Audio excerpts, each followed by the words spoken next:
The Tao of Self-Confidence, episode 872. Welcome to the Tao of Self-Confidence, where I share stories of amazing women who have discovered their inner journey to self-confidence. Visit our website at thetaoofselfconfidence.com. Your inner journey to self-confidence awaits. Well, hello, friend. Welcome to the Tao of Self-Confidence, where I share stories of amazing women who have discovered their inner journey to self-confidence. I'm your host today, Sheena Yap Chan, and today I'm so excited to have this amazing woman on the show today. She is definitely a boss, very inspirational. She is the founder of Lush Decor and also the upcoming author of her memoir called Overcoming, and I'm so excited to have her on the show today. So without further ado, I'm going to introduce you to Jenny Jing Zhu. Jenny, how are you today? Maybe you can fill in a little bit more about yourself to the listeners. Hi, Sheena.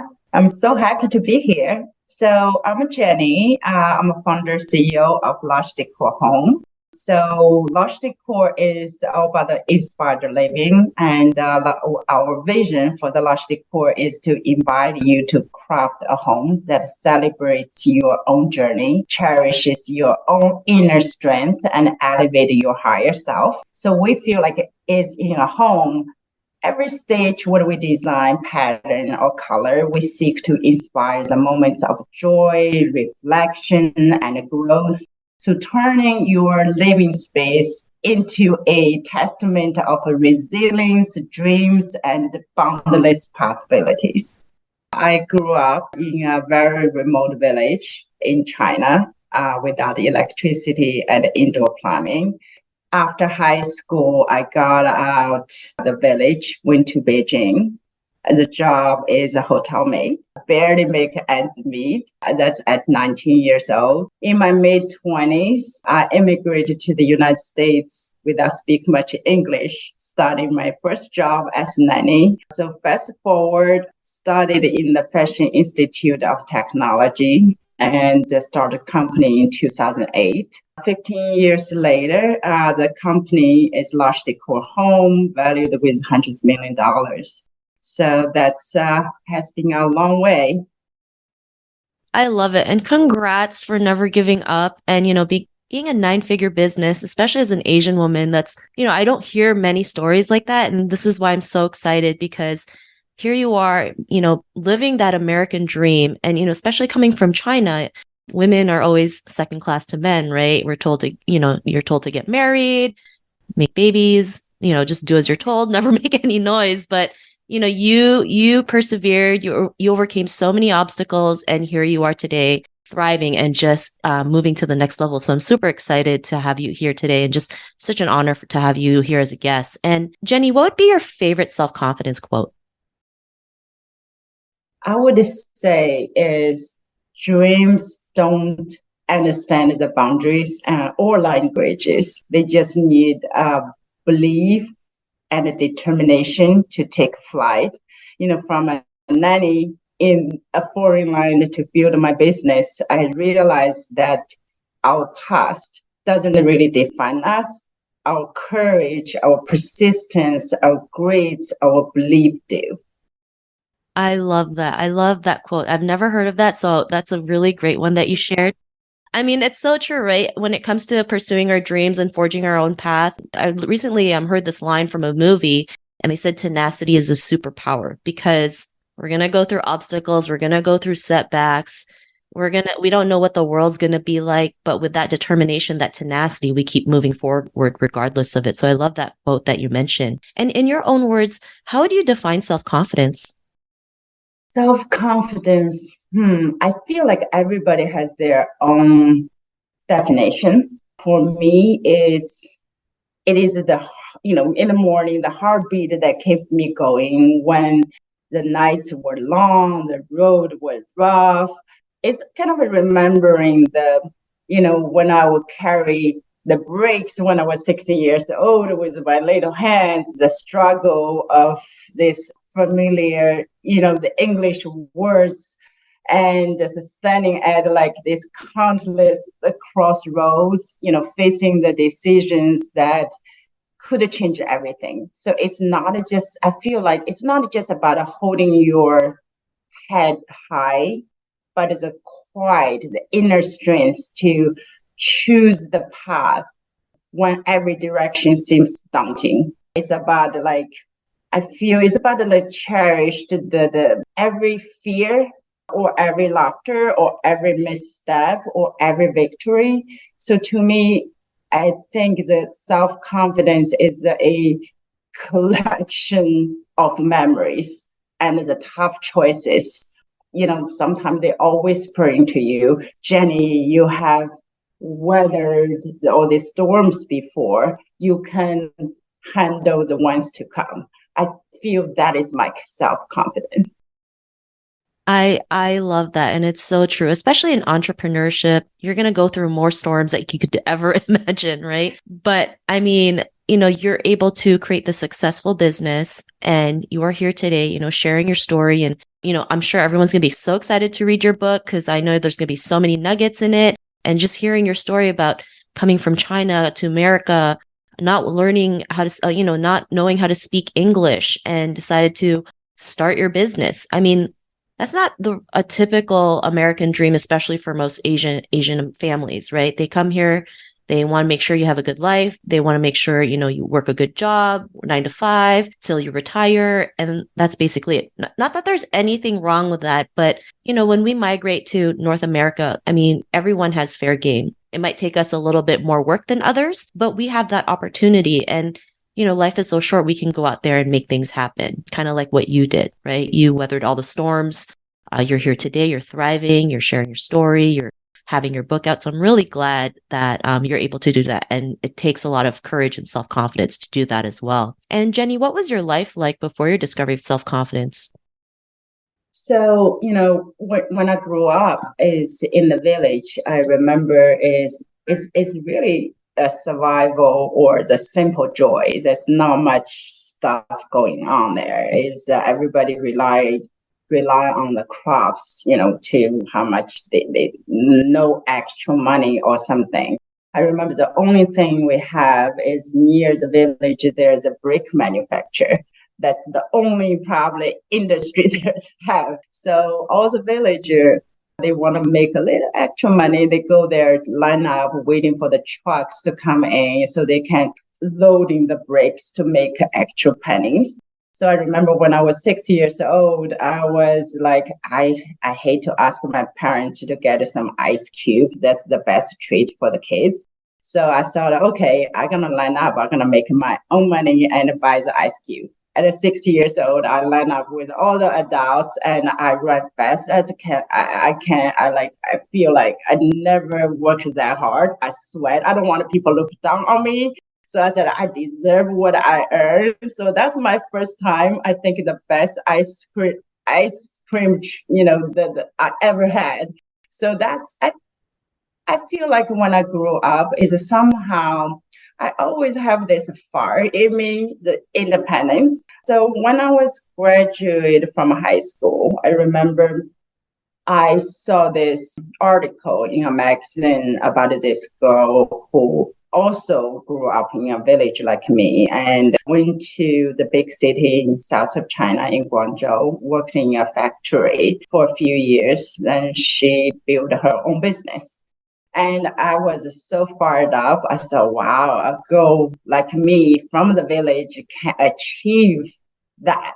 You can have your financial independence, you can support your family.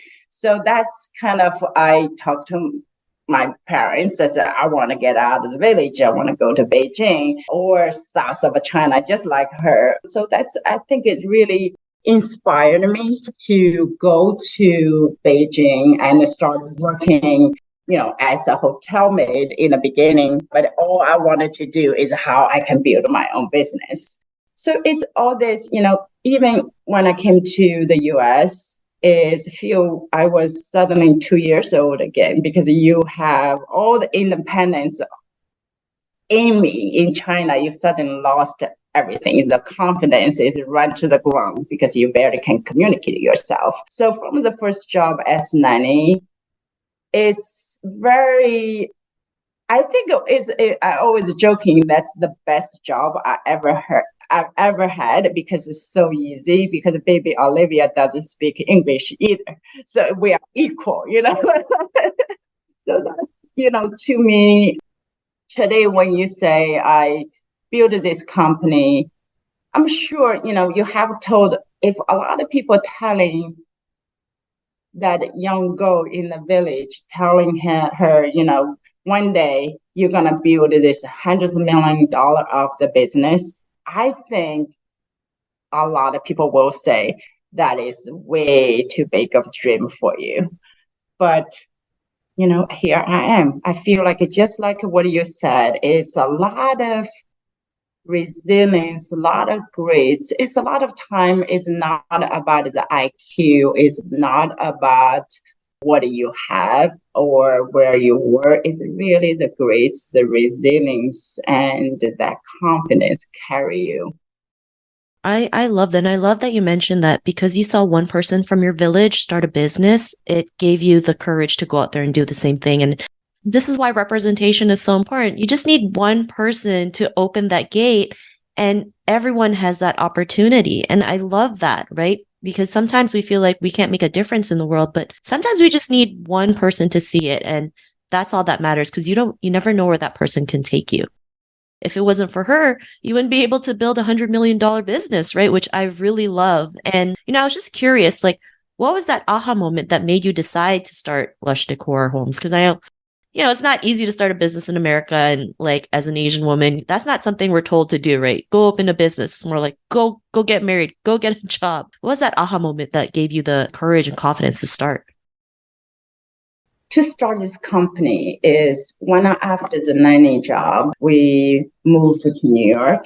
So when I thought about it, what I wanted to do at that time is really I wanted something I really love. I don't want to just get a 9 to 5 job. So what I really love is really I love the wedding dress. I love it very well. All the collections, all the beautiful, elegant, the wedding dress is really inspired me. I said, wow, that's such elegant, the beautiful, the glamorous. So that inspired me to be a fashion designer. So in order to do that, because I have zero art background, there's no design background, nothing. So all I had is this dream. I wanted to be a fashion designer. So I went to Fashion Institute of Technology, and they say, because it's a very popular major in that school, and they already full for that semester. It's a spring semester, I remember. So they said, come in next year. I said, ma'am, I cannot wait for another year. I'm already 28. I wanted to do something. So they said they have a home textile surface design, but you needed to submit your portfolio. So I said, oh my God, I never heard of portfolio in my whole life. I don't even know what it means. It's really at that moment, I could just say there's no way I can do it. I don't know how to draw. I don't know how to make artwork. This is not for me. But I just thought, okay, I really love this. I gonna try. So I went to this art supply store and bought all kinds of brushes, the papers, all kind of stuff. So I remember I made a collage with I found this keyboard, the computer keyboard on the side on the curb. So I brought it in, I put it on one of the collages. It's just, it's whatever I found at that time. So I guess it's pretty bold or something I got accepted. It's just that I think that now I realize even at that time I said, wow, I can do this. Even though I have zero art background, I I made my art and I got accepted.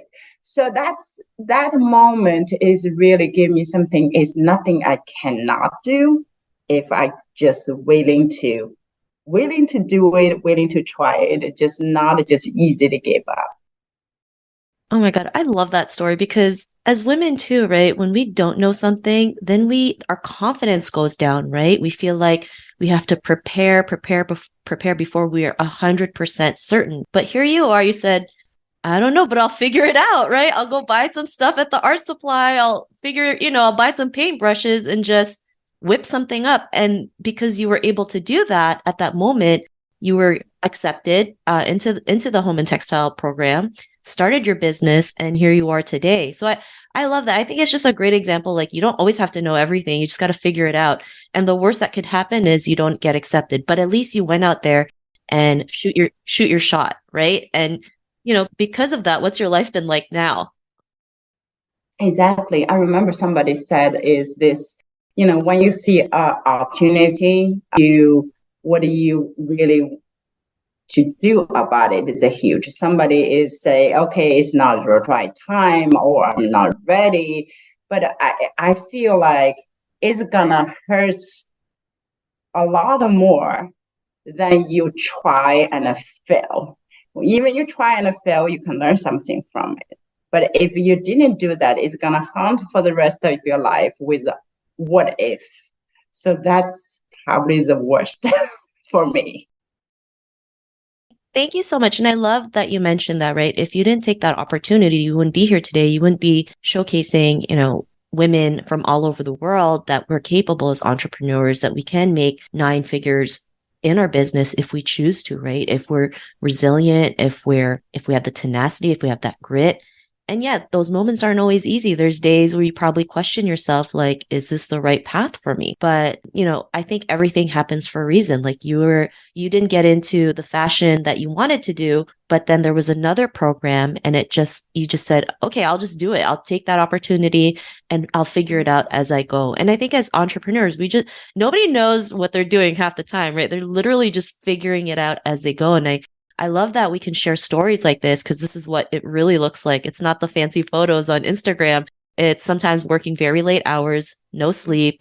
When emergency happens, like, we have to make sure, like, we solve it as soon as possible. And, it's harder than working a job, but it's also very fulfilling. So, to the woman who's listening to your episode, she may be in her own journey to self-confidence and she's very inspired by your story. What'd be that one tip you would give to her?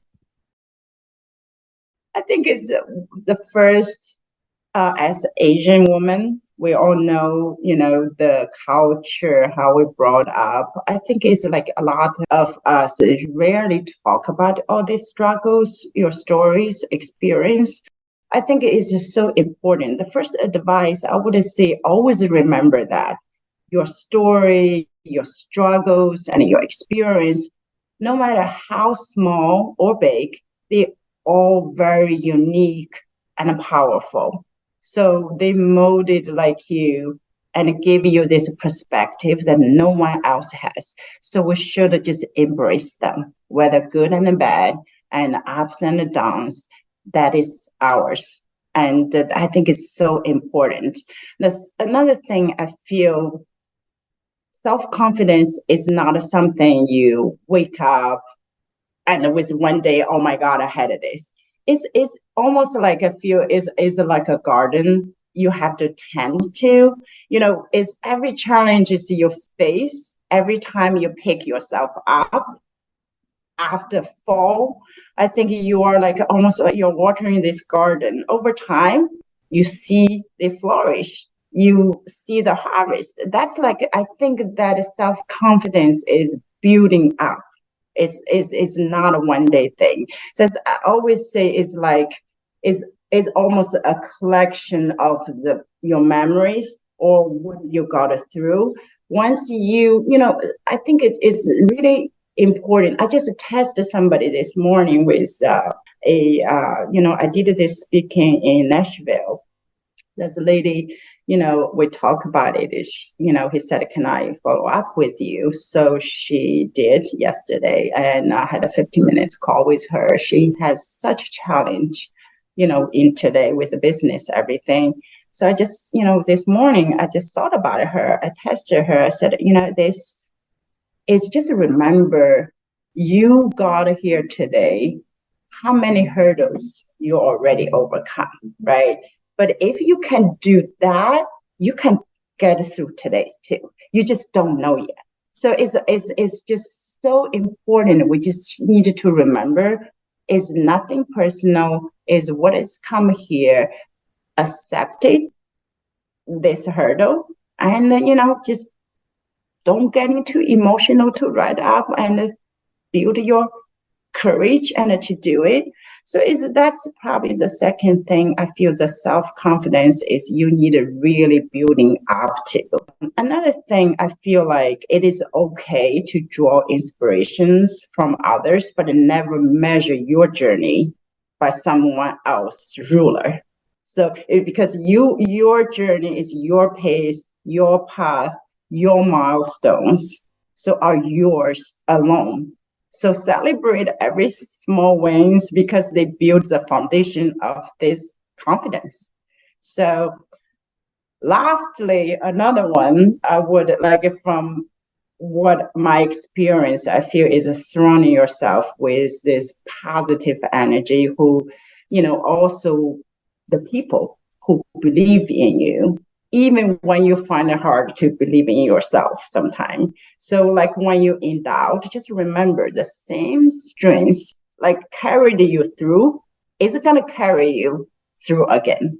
It's very important. I think we just sometimes when you face uncertain daunting challenges, you forgot about what you been through. You forgot about all the victory you have. So you still have I think all the inner strength still in you is they're ready to push you forward. So is I think every time when I face this obstacles, I always feel like, okay, first I say this is, I pivot, I look at it, this is this. I think this is the perfect thing for me to prepare myself for something amazing to come. It's not just, this hurdle. When you see this hurdle, just look beyond this hurdle. There's something amazing behind it. You just don't know yet. Oh my God, I'm so grateful that you mentioned all those tips. Those are so great, especially the compare one. In Asian culture, our families love to compare us to other people. I think that's a great reminder. Just everyone's in their own journey, everyone's in their own lane. Celebrate every success you have. And yes, you're so right when it comes to our stories. Our specific story matter. It's important to share them because there's someone out there who can relate to that. Kind of like, you saw someone from your village go to China in the city and become an entrepreneur. And because of that, you are here today as one of the most successful entrepreneurs in America. And that is huge, right? As an Asian woman. And that's why I get so excited when I see you on social media, when you're sharing your story, because, this is what I would love to aspire as well, just to show other Asian women and beyond what is possible. So I'm really grateful for that. And Jenny, if our listeners wanted to get to know a little bit more about you, check out Lush Decor or pre-order a copy of your book, is there any links or social media profiles we can connect with? You can. I have a website called www.jennijingju.com. I also have the LinkedIn and Instagram with Jenny Jingju. I love to learn from everybody. It's not. I always feel I got a lot of inspiration whenever I talk to people, and it's especially in our community. We need the voice. We need the stories. We need to share. We are not alone. We can knock down the barriers, can really, build the confidence, not, from ourselves, from the others. I have to say, you doing a great job. Look what you're doing and writing all these books and really spread this, positive messages with confidence is so important. Just keep doing it. Oh, thank you so much. And again, to our listeners, if you want to connect with Jenny, you can also head on over to thetowofselfconfidence.com and search for Jenny's name. Her show notes will pop up along with everything else that we talked about. And I just want to thank Jenny again for taking the time to share her story with us because she's busy, building her empire. So thank you so much, Jenny, for being on the show today. Thank you, Sheila. Not a problem. It was such an honor. And to our listeners, be on the lookout for another new episode of another amazing woman's journey to self-confidence. And we'll talk to you soon. Bye for now.